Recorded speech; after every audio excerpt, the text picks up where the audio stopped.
Hey guys, number one Marmaduke fan here. Luna was sticking her butt in the camera during my last take, so we're going to try another one and she's outside. So we're looking at volume 23 of Pokemon Adventures. This is the start of the FireRed and LeafGreen arc. I think it was out of print for a while and I was finally able to get it. So I guess my overall thought is I'm kind of waiting to see what Hidenori Kusaka does. It's sort of like too early to tell if I'm still digging it. He still has a lot of his strengths, really good, dynamic action scenes, knows his audience as a young kid audience and kind of keeps it at that level.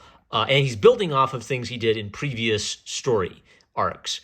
I'm kind of waiting to see whether he pulls anything really unique or interesting like he's done in past story arcs. This first volume is a little standard, but I think there's still some nice stuff to dig into. So the first chapter was actually published in a elementary school magazine, and they weren't going to include it until fans begged him to include it in the graphic novel. And I don't know why they even considered not including this. So this first chapter essentially ties in everything with the previous volumes, where Silver and Green were kidnapped by an evil organization and forced to serve them, and the two of them escaped together, kind of giving them this brother-sister bond. And then it kind of ends with Green getting her hat like she has in Pokemon Fire Green. So it's this great idea where the character in the new game has this cool outfit, and they come up with an explanation for how the character that they previously had established is that same character. Now she's going to get a costume update. So I thought that was just like it was a nice little, here's the explanation of her costume. Her sort of surrogate little brother gave it to her for when she would meet her parents, and now it ties into the video games, right? So meanwhile, Red and Blue have grown up. They've gone from little boys to being, young 16-year-old Chads who just wander around the countryside explaining Pokemon to the kids of the world. So we're back to our main two duo. And one of the things I really appreciate about this is Blue isn't a dick. Blue is just someone who has a personality contrast with Red, where the two of them have two different approaches. They're two different kinds of hero. The guy who likes to outfight people and the guy who likes to outthink people. The pure-hearted hero and the calculating hero. So jumping ahead, Green is just about to meet her parents for the first time since she's been kidnapped, and just before she can meet them, an evil Pokemon drops them into a black hole dimension, and she's totally devastated and faints dead away. So one thing I was kind of afraid of is, oh no, are we just going to have Green faint and lose this great character? Because she has a lot of great personality. She's been a cute little, femme fatale thief girl. She beats her opponents by outfoxing her opponents and coming up with clever little plans, but she learns to stop being a thief and she earns Professor Oak's respect, right? So she's kind of gone on her own character arc. Now, for a chunk of this story, she is out of commission because she's so traumatized by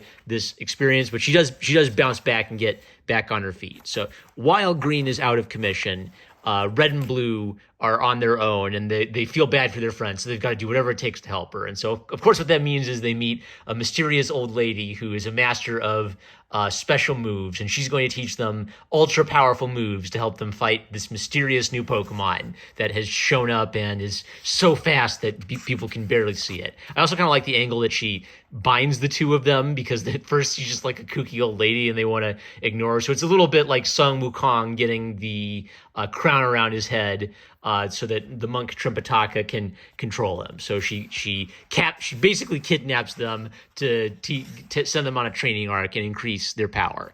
While they're training, the old lady basically has like a whole long hallway or a corridor full of clever traps and moving floors and walls to frustrate people. It's basically a way of testing to see if you're worthy of learning her moves. So one nice little moment that kind of underscores the difference is they both have the jump rope for like 8 hours, basically, in a test of endurance. And Red wants his Pokemon to slow down the pace. Blue wants them to increase the pace. And, Blue is intense. Red's just kind of adorable and naively innocent. They are they operate at different wavelengths, basically. And the old lady reveals that, look at how adorable they are. They're so shocked. The old lady reveals that she's only going to teach the move to one of them. So they're in competition to learn this super powerful Pokemon move. The fight sequences are great, of course, with, lots of kooky things about the floor moving,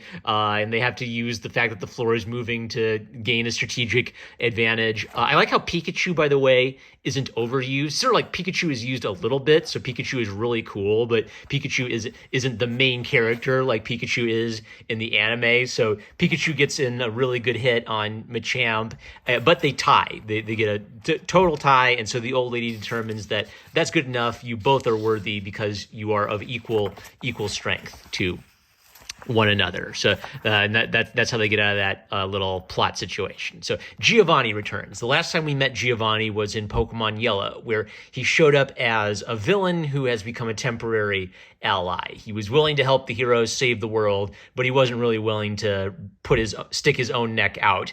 Yeah, I'll help you guys save the world because I live here, but that doesn't mean I want to die, right? So Giovanni's back. He's up to no good. He's experimenting with this weird, powerful Deoxys Pokemon that can transform, and we don't know too much about his motive right now. Later, we learn that he is searching for his lost son, Silver, who was also one of the kidnapped children. The plot point of there were a bunch of children who were kidnapped keeps coming back, and we're told that we're expecting this is going to be really important. So, okay, what's kind of neat about Giovanni is he's a really capable guy. He's intelligent.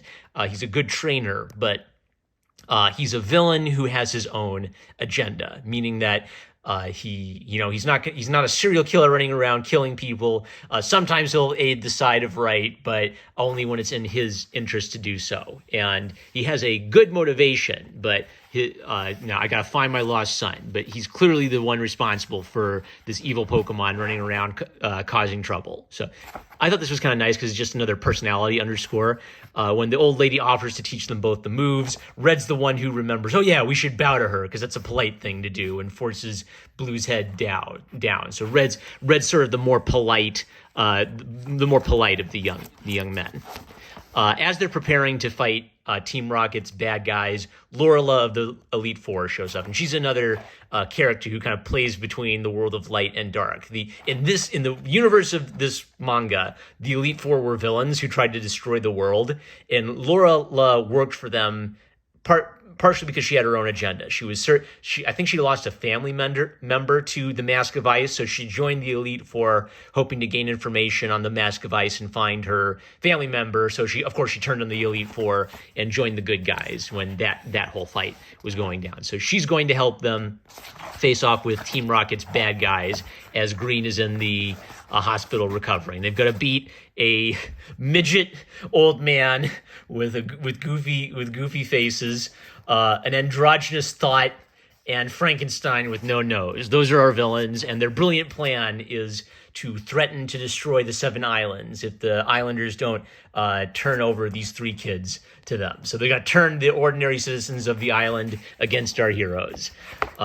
Jumping ahead, the Pokemon internet, the Pokemon storage system is under digital assault, and Bill and his buddies are running around trying to figure out that problem. And Green recovers from her stay in the hospital and decides she has to go help the guys out as well. So good, she's back in the action. So we see that the villagers have turned on a dime. All it took was Team Rocket doing one TV announcement, and they're ready to murder these kids, basically. And we see that Red is having doubts with himself, which is the first time we've seen this because he's always been a very enthusiastic and confident young man. So it's sort of Red, the guy who's normally he has the biggest heart, he's the toughest fighter, is wondering if he has what it takes. So what's really interesting is the Pokedex is used symbolically. So in the game, you get the Pokedex. It collects data about Pokemon. Professor Oak gives you the Pokedex. So the brilliant idea that Hidenori Kusaka has is that the Pokedex actually has symbolic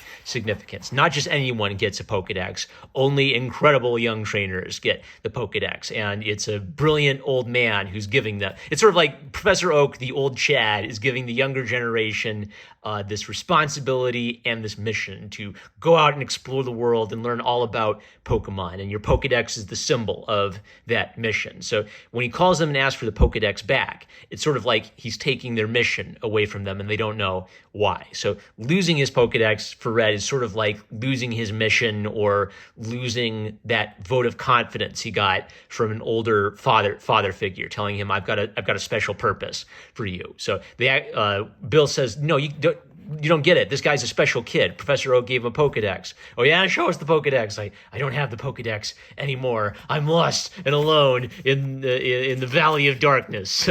So it was really clever because you wouldn't think that, he lost his Pokedex, but big whoop. But there was actually a pretty the author did a good job of making us feel like losing this was a big deal. And he's actually pretty consistently established throughout the entire series that having a Pokedex is a big deal. So it's paying off here.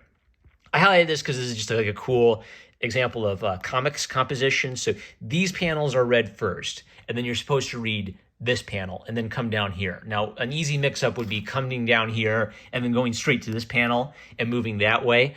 And I actually started to do that, but then I noticed that these panels are in front of this panel. So it's a neat thing where by putting these forward in space, this unites these panels as a group. It kind of pokes you up to here to this big moment and then come down here. There might have been some ways to reinforce it. Maybe if like a little bit of this panel was in front of this panel, that would tell us, oh, this is in front, so I got to read this first. But still a pretty good example of conveying a pretty complicated series of movements. I marked this because, the bad guys are up to no good, and they have mysterious black Pokedexes, which is kind of our hint that when Professor Oak asked for the Pokedexes back, there must be some mysterious dirty doings that Team Rocket is up to behind the scenes that we don't know yet. So our good guys don't have their Pokedexes. The bad guys have Pokedexes. Green is back, and we learn through flashback that Red told the old lady about Green and told the old lady that she's this really special trainer and you should train her too. So what's kind of neat is Green's been out of commission, but Red has a lot of confidence and a lot of faith in Green, so she isn't just like the third wheel for the two boys. She actually does play a pretty important role in the adventure. And there's this consistent idea that one person isn't enough. You need heroes working together and playing to each other's strengths to overcome evil as a group. And one of Green's character traits that she has is as a girl, she's sympathetic, and she's a bit of a peacemaker between the two headbutting boys. So they really are a trio that improve one another. So we leave off with Deoxys, the mysterious Pokemon, reappearing and basically starting to trounce Red, and leave off with the cliffhanger that Red just got zapped. Oh no, what will happen next in the fight? So let's see, overall observations. So Red and Blue are back as the main duo. I felt like Red's doubt came out of the blue. It's like, oh no, I lost my Pokedex. Maybe I'm not a good Pokemon trainer after all. It kind of felt like that just emerged out of circumstances rather than emerged out of Red's soul. The action is excellent again. So that's one of the consistent strengths of the series is the action is very carefully thought out.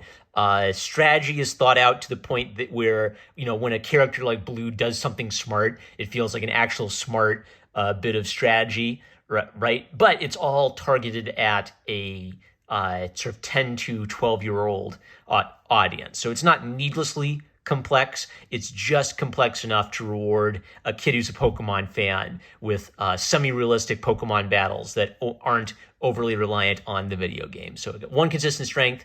We'll check out Volume 24 next. Will Red fail and give up, or will he become a hero again? I wonder what will happen. We'll find out next time. I'm number one Marmaduke fan. Love you guys. Catch you later.